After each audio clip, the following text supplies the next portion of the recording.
Good morning, ladies and germs. This is your official End of Peach.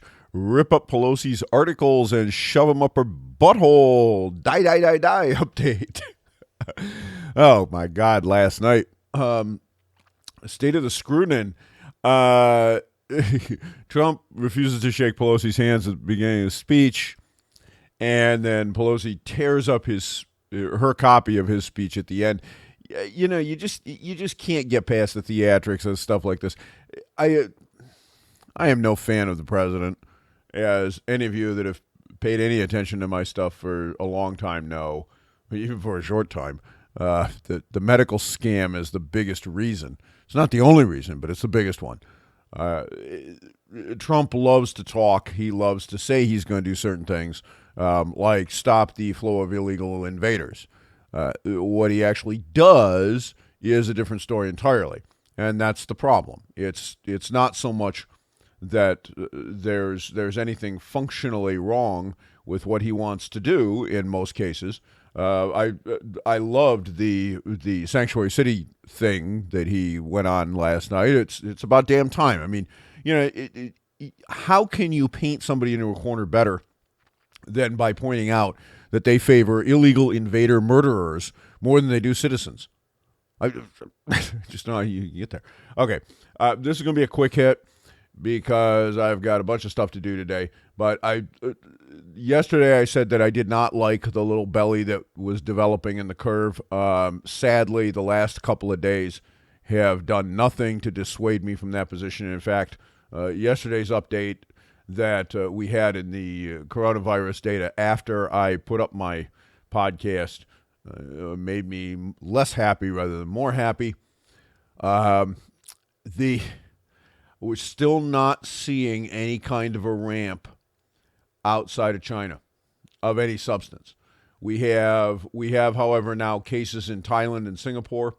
Neither of those are particularly surprising, but the thing that I find most interesting is that we have still a very stable situation with regards to basically everybody else.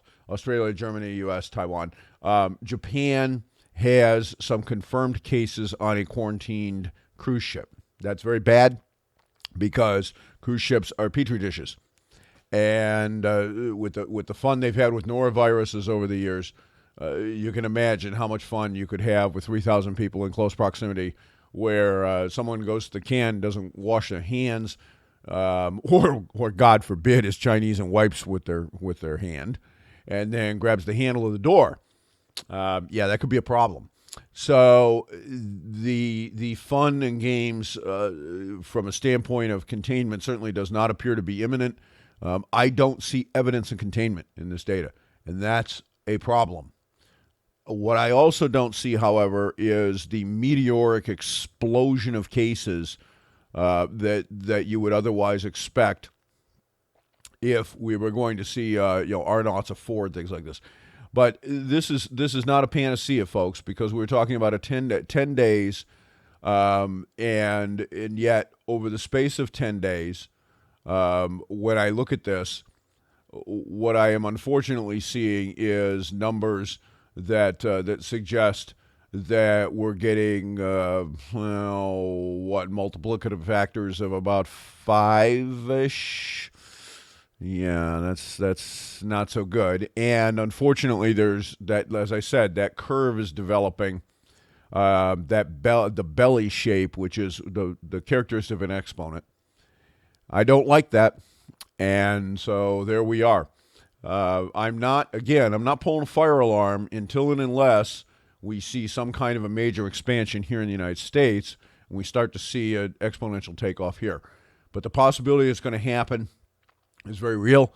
The other thing that I think everybody needs to be paying attention to here is that, again, by the end of the week, and we're now to Wednesday, which means that we should be seeing this tomorrow and into Friday and Saturday. By the end of the week, we're either going to get that sort of exponential takeoff or we're not. And if the answer is not, and at this point it looks like the answer is going to be not, then you can probably relax a little bit with regards to the United States.